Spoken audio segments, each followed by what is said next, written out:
Paz do Senhor a todos os irmãos, bom dia. Antes de mais, obrigado pela recepção, obrigado por estarmos aqui convosco, pelo convite aqui estarmos.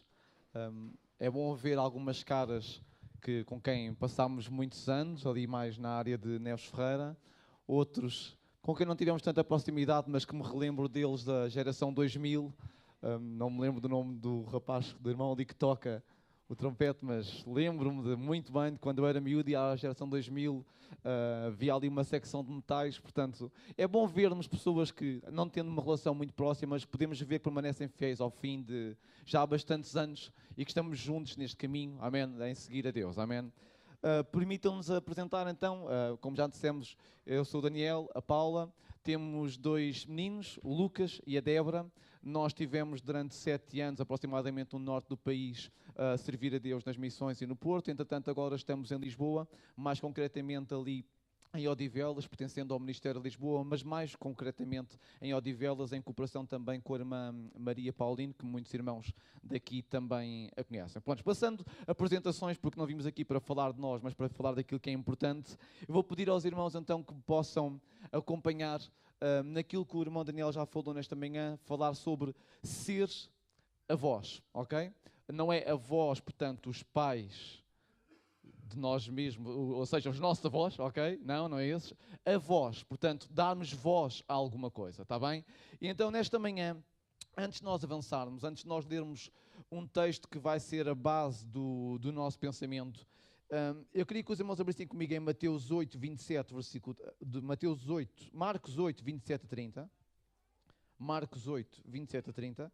Não vai ser esta a base do nosso pensamento, mas é a partir daqui que se vai começar a construir. Porque ser avós significa que nós somos alguma coisa, nós temos algum tipo de identidade. Nós cristãos, nós somos muita coisa. Nós somos muita coisa. As pessoas olham para a igreja e muitas vezes na igreja não valorizam as pessoas que pertencem à igreja. A sociedade não olha para nós valorizando quem nós somos.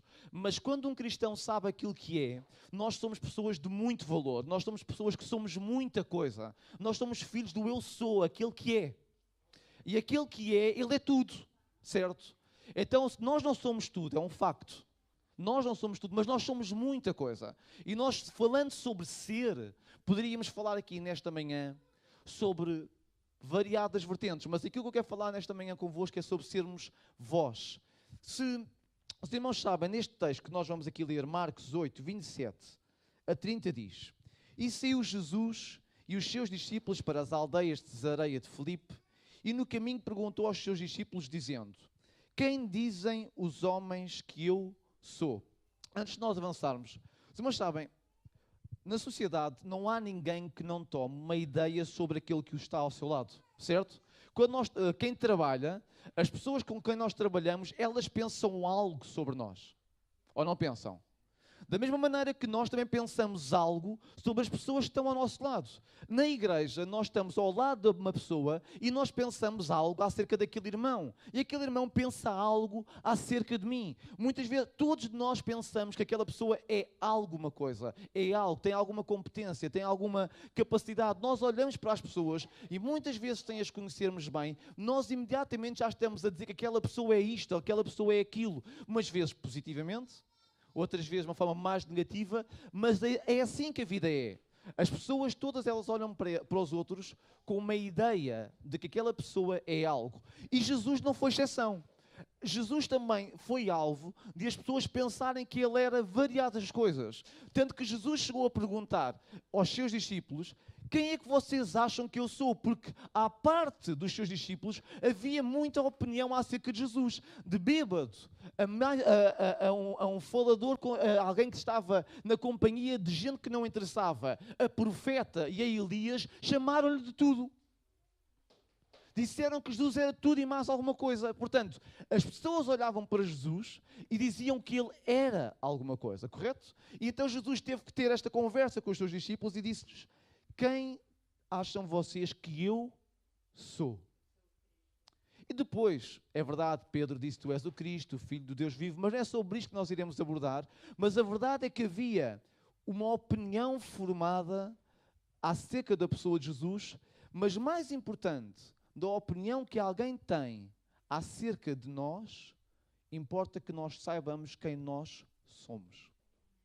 É muito mais importante, porque se nós vivermos a nossa vida a tentar que a opinião dos outros, aquilo que vem de nós, seja aquilo que nós realmente somos, nós nunca seremos nós mesmos. Nós somos nós mesmos quando nós aceitamos o plano de Deus para a nossa vida, quando aceitamos aquilo que Deus quer, aceitamos isso e seguimos em frente, independentemente de Jesus, por muitas vezes, ter sido chamado bêbado, beberrão, alguém que estava na companhia de publicanos e pecadores, ou então alguém que ensinava com uma autoridade tal que ninguém se comparava.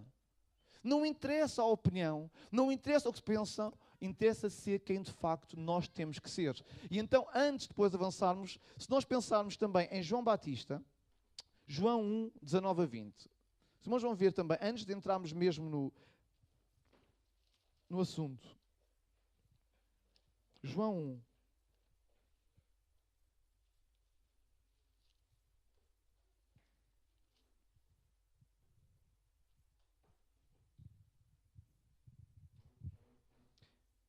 E diz, este é o testemunho de João. Portanto, esta é a mensagem que João deixou acerca dele. Quando os judeus mandaram de Jerusalém sacerdotes e levitas que lhe perguntassem, quem és tu? Havia uma opinião formada de que João Batista era o Cristo. E outros achavam que ele era Elias. Os irmãos sabem disso, não sabem?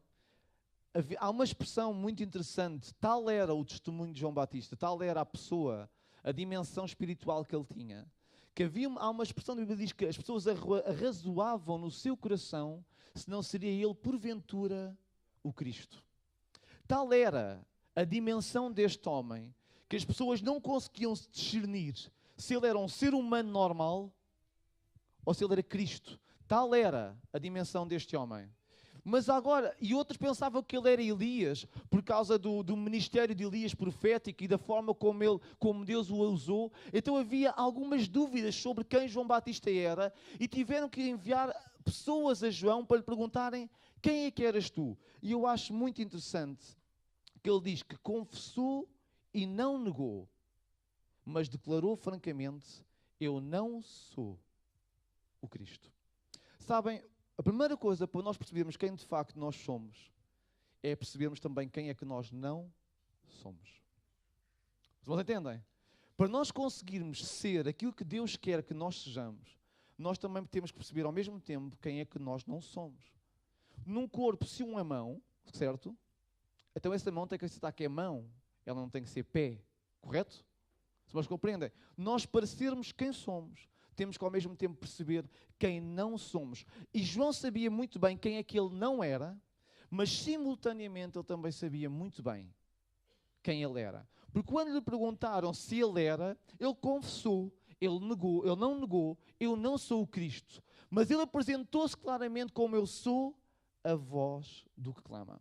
Então ele não sabia somente quem não era, mas ele sabia quem era. E isto é importante, porque para nós termos aquilo que Deus quer para nós, nós temos que conseguir dividir isto. Não sermos quem não somos e sermos quem de facto nós somos. Vocês entendem? Eu não tenho que ser o irmão Daniel Borrego. Por alguma razão, Deus o criou a ele diferente de mim e vice-versa. Nós não temos que ser ninguém igual ao nosso lado. Nós temos que ser a pessoa que Deus criou. Nós temos que cumprir com isso. Ok? João Batista, ele disse logo claramente, eu sou a voz do que clama. E Jesus sabia ou não sabia quem é que ele era, apesar da opinião que existia acerca dele. Tantas vezes, mas tantas vezes, nós encontramos Jesus a dizer, eu sou. Certo? Eu sou o pão da vida, eu sou o caminho, a verdade e a vida. Eu sou, antes que Abraão fosse, eu sou. Jesus sabia muito bem quem ele era. João Batista sabia muito bem quem é que ele era. Então nós, como cristãos, nós temos que saber quem nós somos, nós temos que saber a nossa identidade, nós temos que saber o que é que nós estamos a fazer aqui nesta terra, nesta cidade, neste local, porque é que Deus nos salvou, porque é que nós estamos aqui. E então, dentro desta possibilidade tão grande que é quem nós somos, eu queria falar com os irmãos sobre a expressão que João Batista utilizou, sermos voz. Eu sou a voz do que clama no deserto, ok? E então é a partir daqui, irmãos, que nós iremos então começar a pensar sobre o nosso texto. E em Mateus 3:2, que é o texto que vai ser depois a nossa base. Mateus 3, versículo 2. A partir daqui,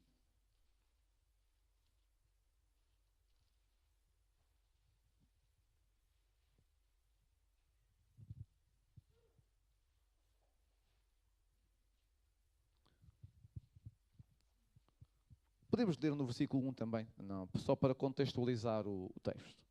E naqueles dias apareceu João Batista pregando no deserto da Judeia, dizendo: arrependei-vos, porque é chegado o reino dos céus. Porque este é o anunciado pelo profeta Isaías, que disse: voz do que clama no deserto, preparai o caminho do Senhor, endireitai as suas veredas. Mas acompanharam? Todos conhecem este texto, correto? Amém? Uma coisa que nós temos que entender, quando nós lemos esta expressão, voz do que clama no deserto, para nós conseguirmos entender o que é que de facto está escrito, nós temos que perceber que há dois sujeitos nesta frase. Há duas pessoas envolvidas na expressão voz do que clama no deserto. Há um sujeito que é voz e há um sujeito que é do que clama. Há duas pessoas envolvidas nesta frase. Porque nós temos que entender que João Batista era, no fundo, aquilo que antigamente se chamava de oráculo, profeta, era alguém que dava voz àquilo que a divindade tinha para dizer. Vocês entendem? Nos tempos antigos havia muito esta expressão, o oráculo. É que nós às vezes pensamos que é uma coisa tipo muito mística. Não, mas era um termo que existia para profeta. Chamavam os profetas de videntes. Hoje nós é que temos, por causa das astrologias e astronomias e essas coisas todas, é que nós às vezes as palavras parece que nos assustam. Mas há muito tempo atrás era assim que as pessoas chamavam. As pessoas que falavam, as pessoas por quem Deus falava, através de quem Deus falava, eram chamados profetas, videntes, oráculos. Eram pessoas que Deus, porque não, se Deus falar e falasse só lá de cima, nós não conseguimos ouvir. Vocês entendem? É como se nós tentássemos falar com as formigas. Os irmãos conhecem esse exemplo. Se eu tentar falar com uma formiga a dizer, a formiga para, não vás em frente, tu vais cair do precipício. Eu posso falar, mas a formiga ela não me ouve, ela não me consegue entender. Porquê? Porque ela e eu não falamos a mesma linguagem. Então Deus usava-se de homens, usava-se de pessoas para que a sua voz fosse feita audível e as pessoas a pudessem entender. Então, quando nós olhamos para João Batista, nós temos que entender que há duas pessoas envolvidas nesta frase. Há a voz, que é João, e há aquele que clama. Vocês entendem? Há uma pessoa que clama e há outra pessoa que dá voz ao clamor. E é nesta dimensão de igreja que nós temos, é nesta dimensão que nós, de igreja, temos que viver. Nós temos que ser voz de um clamor que está nos céus.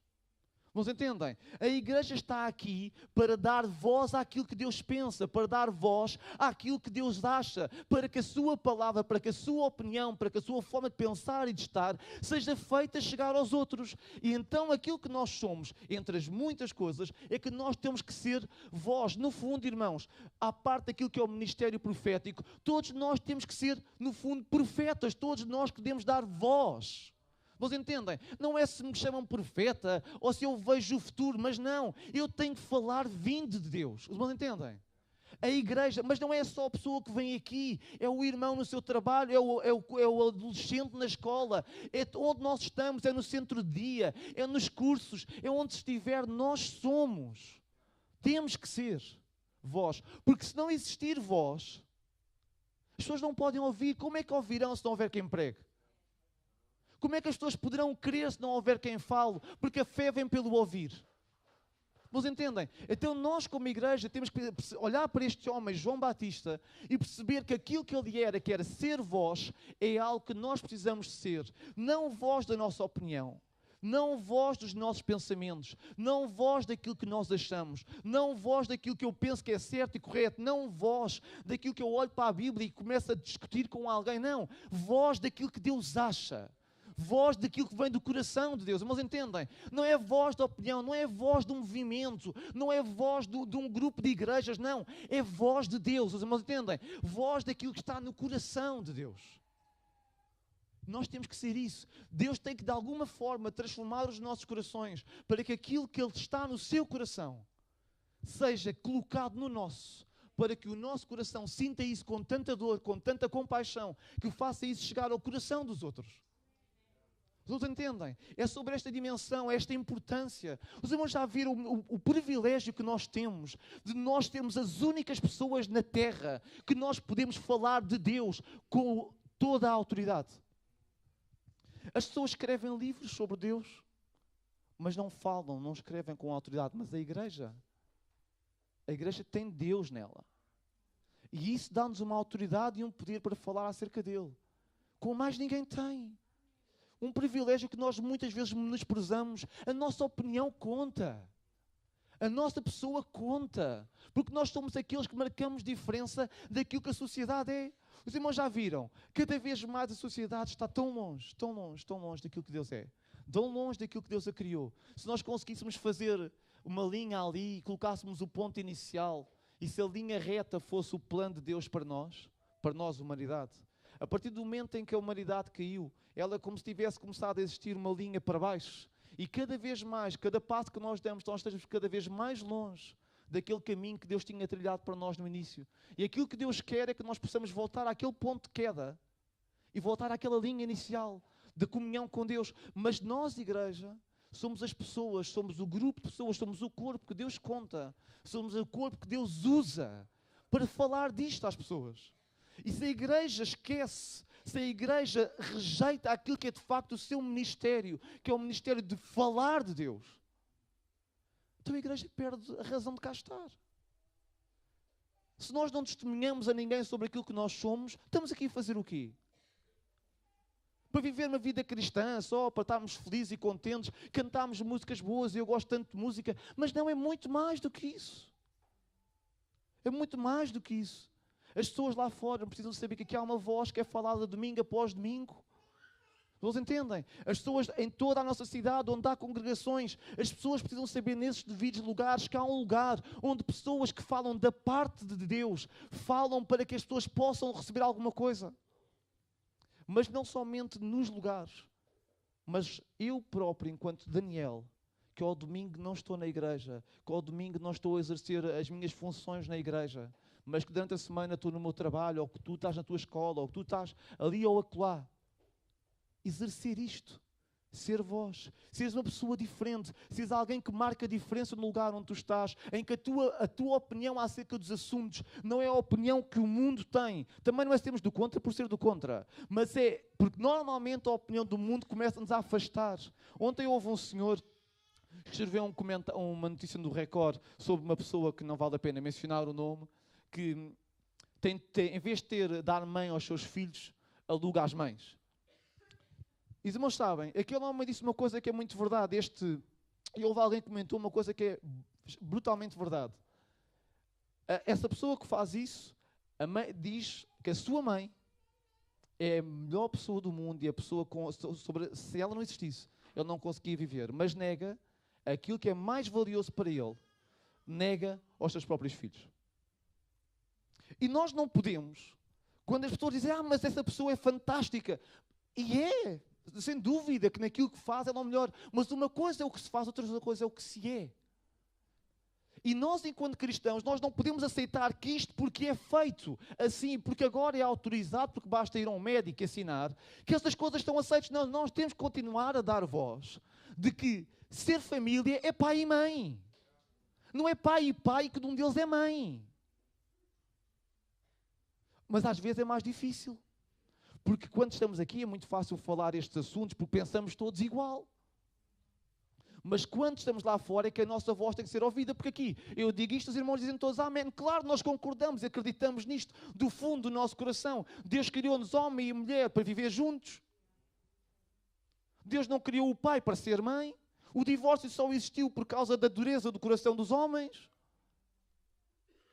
Nós não podemos, porque a sociedade agora aceita e acredita em coisas, nós não podemos mudar a nossa voz. Porque a nossa voz não é nossa, a nossa voz tem que ser a voz dele. É a voz do clamor que está nele. E Deus, como é que os irmãos acham quando Deus olha de cima para baixo? Como é que os irmãos acham que o coração dele se sente quando vê que a criança tem rejeitado a mãe? Ou como é que os irmãos acham quando de lá de cima olha cá para baixo e que vê que um homem não quer um homem, um homem não quer uma mulher, mas quer um homem? Vocês entendem? Não é as pessoas em si, é os atos, é os princípios, é os conceitos que a cada momento começam a ser implementados. E se não houver quem fale, se não houver quem ponha os pontos nos is, se não houver quem traga aquilo que Deus pensa acerca das coisas e não sobre as pessoas. Porque é necessário separar as pessoas das coisas que elas fazem. Vocês entendem? Porque quando se fala, não deve-se falar para atacar pessoas, mas deve-se falar para criticar aquilo que está a ser feito. Meus irmãos, somos nós que temos de ser isso ou não? Entretanto, houve aquela pessoa que disse isso e aparece logo lá um a dizer: estas pessoas antiquadas já não sabem que vivemos numa democracia em que cada um tem direito à sua opinião. Irmão, isso é mentira. Não temos direito cada um à sua opinião. Há coisas que não são para ser discutidas. E aquilo que é bíblico não é discutível. Aquilo que é a vontade de Deus não é discutível. Não depende da minha opinião. As pessoas podem discutir sobre se amanhã devia chover. Mas isso, as pessoas façam o que quiserem. Porque da parte de Deus isso não é discutível. Não é ponto a ponderar. Os irmãos entendem? Não é ponto a ponderar. As coisas são como são. E nós temos que entender e aceitar isso. E se darmos voz àquilo que está no coração de Deus. Agora, a grande questão é, se somos vós, os irmãos estão a entender, se somos vós daquele que clama, o que é que como vós nós temos para dizer?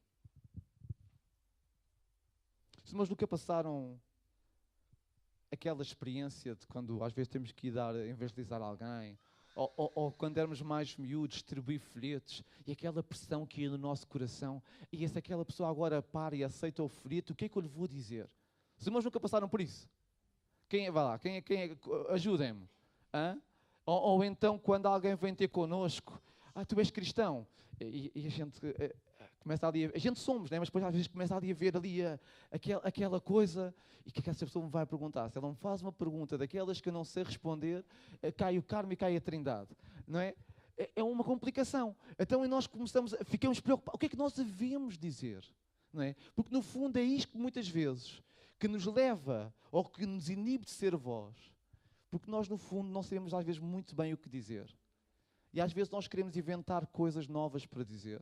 E às vezes nós queremos dizer coisas que nunca ninguém ouviu.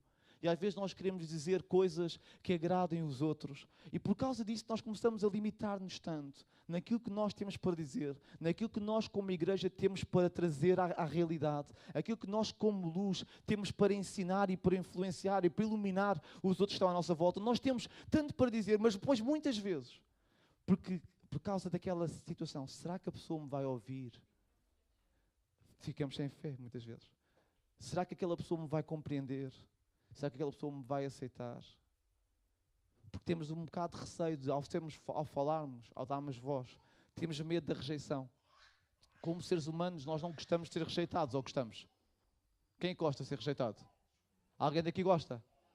Não gostamos de ser rejeitados. Nós gostamos de ser aceitos. Nós gostamos... Então, quem tem personalidades fortes, quem gosta de dar opinião, gosta quando a sua opinião é ouvida, que ela não somente seja ouvida, mas que ela seja posta em prática, que a sua opinião seja o ponto final. E muitas vezes nós, quando entramos nesta parte do que é que eu tenho para dizer, nós ficamos muitas vezes confusos.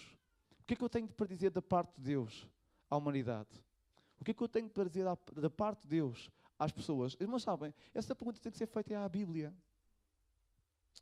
O problema é que nós muitas vezes andamos a pensar com nós mesmos: o que é que eu tenho para dizer? O que é que eu tenho para dizer? O que é que eu tenho para dizer? Mas o que é que a Bíblia diz que eu tenho para dizer é o que importa, não é? Não é isso. Ou nós queremos inventar histórias novas, ou nós queremos inventar doutrinas novas. Não, não. Nós temos que olhar e o que é que a Bíblia tem? O que é que a Bíblia diz que eu tenho para dizer? O que é que a Bíblia diz que os outros diziam? Vocês entendem? E se irmãos repararem, lá em Mateus, o que é que a voz dizia? No versículo 2. Apareceu João Batista pregando no deserto o quê? Digam lá a primeira palavra. Arrependei-vos. Irmãos, sabem, isto é um tema que nós não gostamos de falar. Nós não gostamos muito de falar disto. Nós temos medo de falar disto com as pessoas.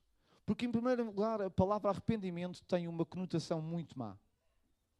Se nós olharmos para a história dos movimentos cristãos, não nós, Assembleia, mas desde o início, muitas vezes o arrependimento envolvia que as pessoas sofressem castigos. Muitas vezes envolvia que as pessoas fossem obrigadas a fazer isto ou aquilo, fossem obrigadas a pagar isto ou aquilo. E muitas vezes o termo arrependimento, quando alguém ouve a palavra arrependimento, vem sobre ela uma conotação tão má. Vem sobre a palavra arrependimento uma conotação tão errada, uma conotação de peso sobre as pessoas. Os irmãos sabem, quando Deus fala, Deus não fala para trazer peso. Deus fala para trazer liberdade às pessoas. Então nós temos que entender que a palavra arrependimento, no fundo o que Deus quer é que a humanidade mude. Se redirecione. Os irmãos entendem? Perceberam há pouco aquele exemplo que eu disse, se nós pudéssemos traçar ali uma linha direita, com um ponto do início. A linha direita era a nossa história. A história que Deus preparou para a humanidade. Mas porque nós falhámos lá no início, surgiu uma nova linha para baixo. Os irmãos entendem? E cada vez que aquela linha vem descendo, nós estamos cada vez mais longe daquela linha que Deus tinha preparado para nós. E o que Deus quer para eu me arrepender é que eu possa mudar. Se eu estou a caminhar nesta direção, caminha para aquela. Por qual é que é a direção? É longe de Deus ou perto de Deus? Não há muitas mais direções. Existem muitos contextos para a direção que nós estamos a tomar, mas cada decisão que nós tomamos ou nos aproxima ou nos afasta. Depois pode haver várias histórias a embelezar a decisão. Mas, no fundo, ou andamos para longe ou andamos para perto. A humanidade, pela sua própria decisão, cada passo que dá para longe. Então, quando Deus diz mudem, é porque o que Ele quer é que nós façamos uma volta de 180 graus e comecemos a andar ao contrário daquilo que nós temos caminhado. Porque se cada passo que nós temos tomado pela nossa própria decisão nos tem levado para mais longe de Deus, o que Deus quer é que vira-te ao contrário, dá cada passo na minha decisão para te aproximares de mim. E os irmãos acham que isto é uma mensagem negativa? Não é uma mensagem positiva, não é? Mas o problema é que muitas vezes a palavra arrependimento está conotada com castigo, com sofrimento. Posso?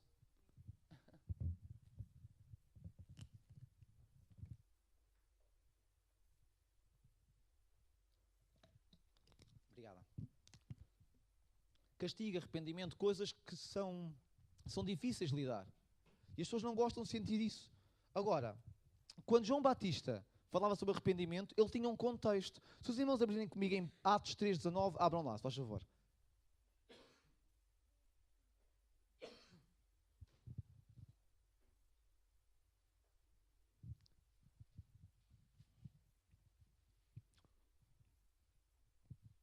Os irmãos sabem, foi Pedro que se levantou e disse isto: arrependei-vos, pois, e convertei-vos. Quando ele se levantou para falar, aquilo que ele trouxe para falar foi uma necessidade de que as pessoas que os ouviam, de que as pessoas que estavam naquele local e que viram o que viram lá no início da igreja, desde o dia de Pentecostes em diante, que as pessoas se arrependessem, que mudassem, que começassem a viver de uma forma diferente, uma forma direcionada para Deus. Ou seja, esta necessidade de arrependimento, esta mensagem de arrependimento para as pessoas, é uma mensagem que vem desde o Antigo Testamento, passa para o Novo Testamento, é falada por Jesus e é continuada pelos apóstolos.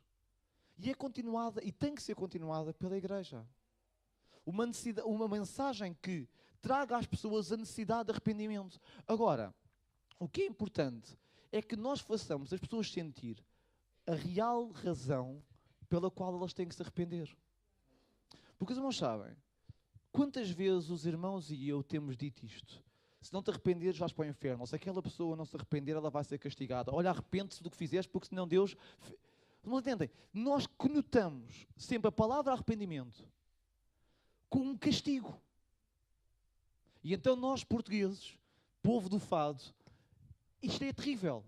A maneira como as pessoas pensam levam que eu tenho que me arrepender, porque senão... Mas os irmãos sabem, se os irmãos olharem pela Bíblia afora, a necessidade de arrependimento não é porque senão, é porque sim. Porque há alguma coisa de bom para acontecer. Vocês entendem? Então, se nós conseguirmos no nosso coração entender isto, e com a inspiração da parte de Deus falarmos isto às pessoas, nós vamos retirar do coração das pessoas o peso que existe na necessidade de arrependimento, porque é um facto. Sem arrependimento ninguém entra nos céus. Portanto, o arrependimento é um ponto. O problema é a conotação que está na palavra arrependimento, que nós humanos, pela história, temos vindo a prejudicar e temos vindo a colocar cada vez mais essa palavra longe daquilo que Deus vê nela, que é a necessidade de mudança. Mas mudança porquê? Porquê é que eu tenho que mudar? Qual é que é a razão? É para não ser castigado? É para não ir parar ao inferno? É para poder tomar a ceia? É verdade, irmãos, nós precisamos de arrepender-nos, porque se eu não me arrepender, eu vou-me parar ao inferno. Se eu não me arrepender, eu não entro mesmo nos céus. Isso é verdade.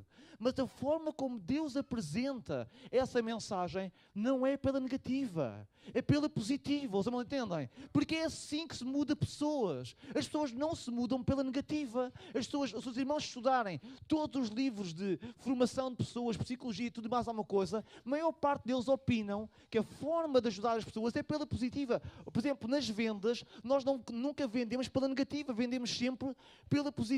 Nós temos, é o melhor, não é que será que é o melhor, não, isto é bom. Não é que faça isto porque senão, não é, faça isto porque sim. Entendem? Vamos ver o que a Bíblia diz acerca da necessidade de arrependimento.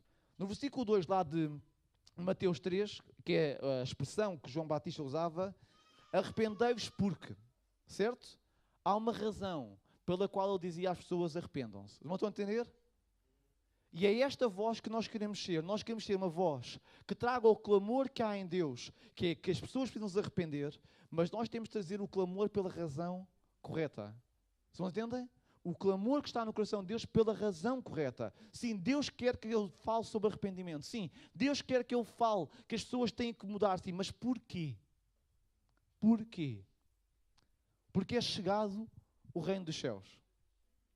Não é porque para ficarem longe do reino dos céus, ou porque o reino dos céus fechou, só fecha. Não. Porque é chegado. Venham, arrependam-se, mudem, porque existe forma de pertencer a este reino. Não é arrependam-se porque senão ficam fora do reino. É arrependam-se porque o reino chegou. Arrependam-se, mudem de forma a pensar, porque a forma como vocês pensam já vos mantém de fora. O que vocês têm que fazer é mudar a vossa forma de pensar, a vossa forma de agir, para que possam passar a pertencer. Ou seja, não é uma mensagem que exclui, mas é uma mensagem que inclui as pessoas. Não entendem? Arrependam-se porque é chegado o reino dos céus. Quando nós entramos no texto que falámos há pouco, de Mateus 3, de Atos 3, versículo 19, quando Pedro se levanta lá perante o povo e diz: arrependei-vos, pois, e convertei-vos, o que é que ele diz? Para que sejam apagados os vossos pecados e venham tempos de refrigério na presença do Senhor. Então a ideia não é arrependam-se, não vão para o inferno. Arrependam-se porque senão vem o castigo. Mas bem pelo contrário, é arrependam-se porque se o fizerem, vem da parte de Deus bênção. Percebem? E isto muda muito a forma como as pessoas vão ouvir aquilo que Deus acha, aquilo que Deus pensa. Muda muito a forma como as pessoas vão ouvir a nossa opinião. Sim, é verdade. Se as pessoas não se arrependerem, elas vão parar ao inferno. Sim, é um facto, está escrito, não há como contornar. Mas a necessidade de arrependimento não é para a causa de as pessoas fugirem ao inferno. A necessidade de arrependimento é para que as pessoas possam sentir a bênção de Deus. Os irmãos entendem a diferença de pensamento, a diferença de expectativa sobre o resultado de uma ação. Porque ninguém gosta de tomar ações por medo. Os irmãos gostam de ser influenciados por medo a tomar uma decisão. Chama-se a expressão.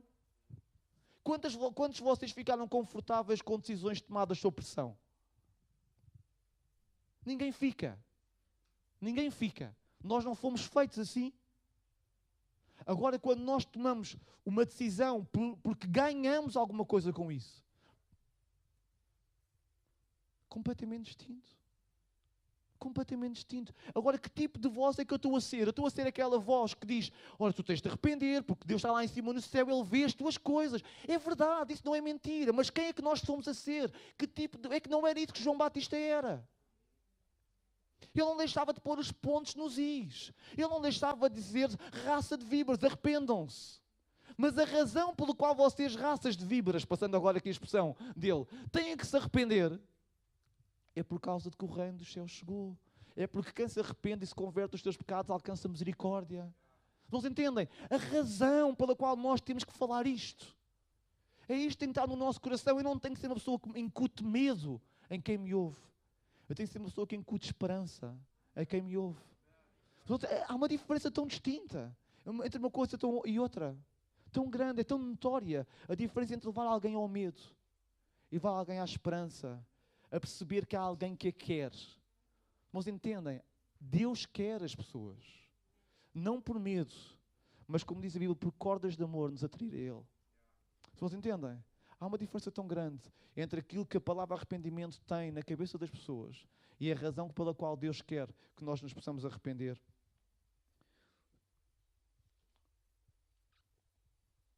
Uma das passagens mais conhecidas do Antigo Testamento e que os irmãos conhecem tão bem. Porque o arrependimento, até, às vezes nós pensamos que o Antigo Testamento é aquela parte da Bíblia que Deus é mau e que Deus castiga, Deus isto e Deus aquilo outro. Deus é sempre o mesmo, ontem, hoje e eternamente, Ele não muda, ponto final. Não há mudança. Se o meu povo que se chama pelo meu nome se humilhar e orar e buscar a minha face e se converter dos seus maus caminhos, ou seja, se o meu povo, ou se o povo se arrepender, então o que é que eu faço? Eu não os castigo, é isso que diz? Não. Então, eu ouvirei. Primeiro ato positivo. E perdoarei. Segundo ato positivo. E sararei a sua terra. Atos positivos. Não é, eu não os castigo. Não. Eu não os vou castigar. Não é, eu perdoarei. Entendem a diferença? Não é, eu não os castigo. Não é isso. É, eu perdoo. Porque não castigar não significa perdão. Vocês entendem? Eu posso, muitas vezes, não castigar alguém, mas não significa que eu perdoei a pessoa. Eu posso guardar dentro de mim rancores que, por uma razão qualquer, eu não tomo uma decisão de a castigar, mas continuo dentro de mim a não perdoar a pessoa. Mas o que Deus faz não é isso. É, não somente Ele não castiga, como perdoa. Vocês entendem? É benefício. Até o arrependimento, no fundo, a mensagem quando nós falamos com as pessoas é que o arrependimento é a porta pela qual Deus traz bênção à vida delas. Não é a porta pela qual, se eles não caminharem, que estão castigados. Porque, se irmãos, recordem-se, o que é que Jesus disse? Eu não vim para condenar o mundo. Porquê é que Ele não veio para condenar o mundo?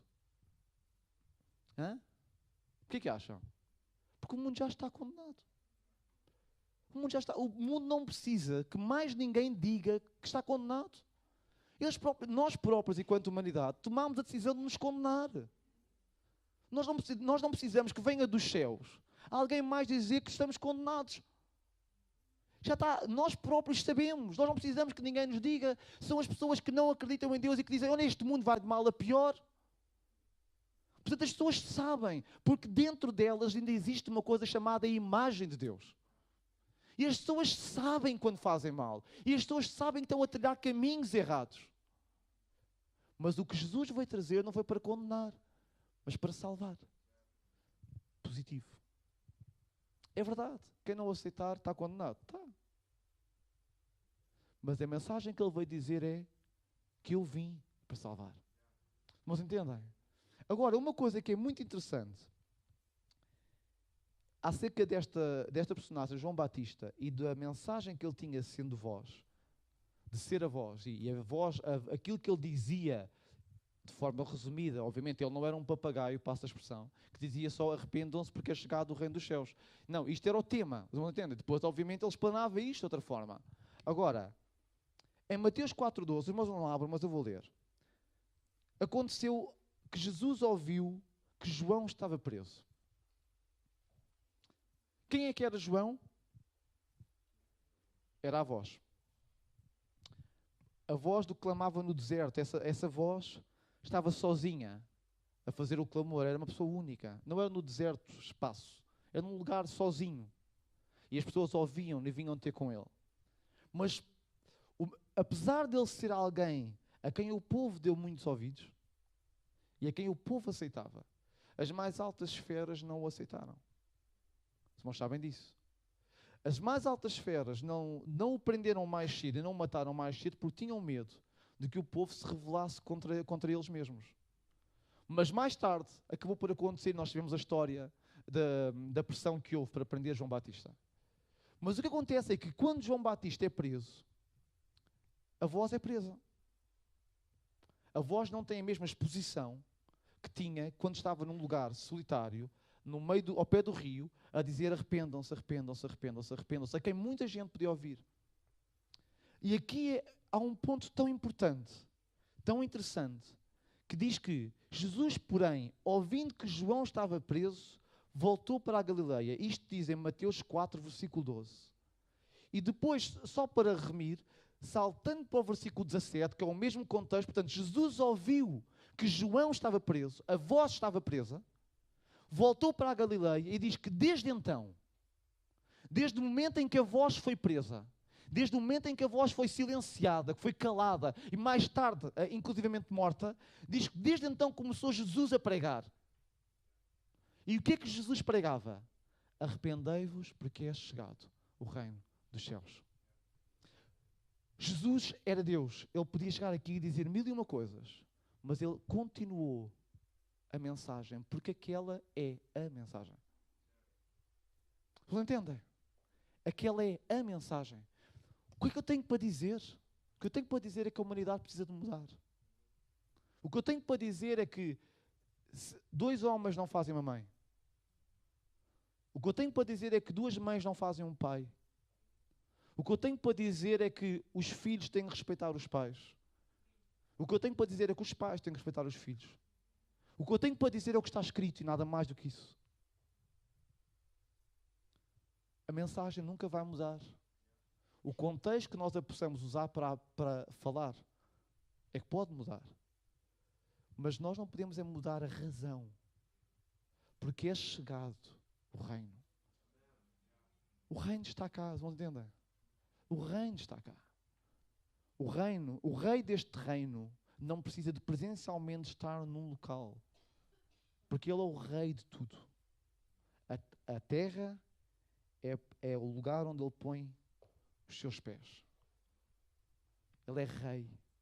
Ele é a terra é o estrado onde ele põe a planta dos seus pés. Tal é a dimensão dele. Que ele reina. Ele não precisa que as pessoas o aceitem como rei. Ele é rei. Cantamos isto há pouco. Ele é rei, ponto final. Agora, eu posso levar as pessoas a terem medo do rei, ou posso levar as pessoas a amarem o rei. Eu posso levar as pessoas a terem uma ideia de que aquele rei é como muitos outros reis que existiram, que as pessoas quando entravam na sua presença eram mortas. Ou eu posso levar às pessoas a ideia de que este rei é alguém que quando alguém entra, lavado pelo sangue dele, na sua presença, ele se aproxima. Que tipo de voz eu estou a ser? Que tipo de imagem de Deus eu estou a passar às pessoas? Que tipo? Que tipo? Jesus deu continuidade àquilo que João Batista tinha dito. Não mudou, não inventou. Não é bem a palavra inventar como uma palavra negativa. É que não mudou. É aquela a mensagem. Aconteceu com Jesus exatamente o que aconteceu com João. Foi preso. Foi morto. Está vivo, sim. Mas está cá. Mas está cá. Está aqui. Está em espírito. Mas irmãos, entendem? Está aqui. Vocês veem-no. A quem é que se vê? À igreja. Porquê que a igreja é o corpo? Se nós sabem, nós somos o quê? Corpo e alma e espírito, ou, noutra forma, somos corpo, matéria e espírito. Independentemente da forma como se possa ver. Nós temos uma parte física e uma parte espiritual, que em algumas escolas teológicas têm duas vertentes, espírito e alma, e noutras só espírito. Não interessa isso agora. Somos corpo e somos espírito. Mas quem de facto nós somos? Somos o corpo ou somos o que está cá dentro? Quem é que nós somos? É o que está cá dentro. Para que é que o corpo existe? É porque se o corpo não existir, aquele que está cá dentro não se consegue ver. O nosso corpo, uma pessoa muda, ela consegue pensar ou não pensa? Ela não consegue, por uma dificuldade física, dizer o que pensa. Mas o seu pensamento está cá dentro. Ela só não se consegue expressar. Porquê? Porque o corpo, quando saudável, dá voz àquilo que está cá dentro. Nós somos o corpo porque é exatamente isto. Deus, o Espírito, não se pode ver. Mas nós tornamos visível quem Deus é. Nós damos voz. Nós fazemos os passos. Nós fazemos os toques. Nós fazemos Deus chegar-se às pessoas. Porque Deus não está entre nós. Deus está em nós. Vocês vão entender a diferença? Deus entre nós foi para Jesus quando Ele viveu cá. Ele agora não é entre nós, Ele é em nós. Há uma diferença muito grande. Agora, irmãos, Jesus foi preso. Jesus foi morto. Que mensagem nós vamos transmitir às pessoas? O que é que tu tens para dizer às pessoas? O que é que eu tenho para dizer às pessoas? Ou o que é que nós temos dito às pessoas que se calhar está tão longe disto? Eu gostava de deixar isto com os irmãos. E se pudéssemos ter uma palavra de oração antes depois do irmão Daniel dar continuidade. Gostava que nós pudéssemos pensar em nós. O que é que eu tenho sido? Que ideia de Deus eu tenho transmitido às pessoas que estão à minha volta? Que ideia? Tenho criado um Deus que está a querer meter medo e pressão? Ou um Deus que quer atrair? Um Deus que aceita?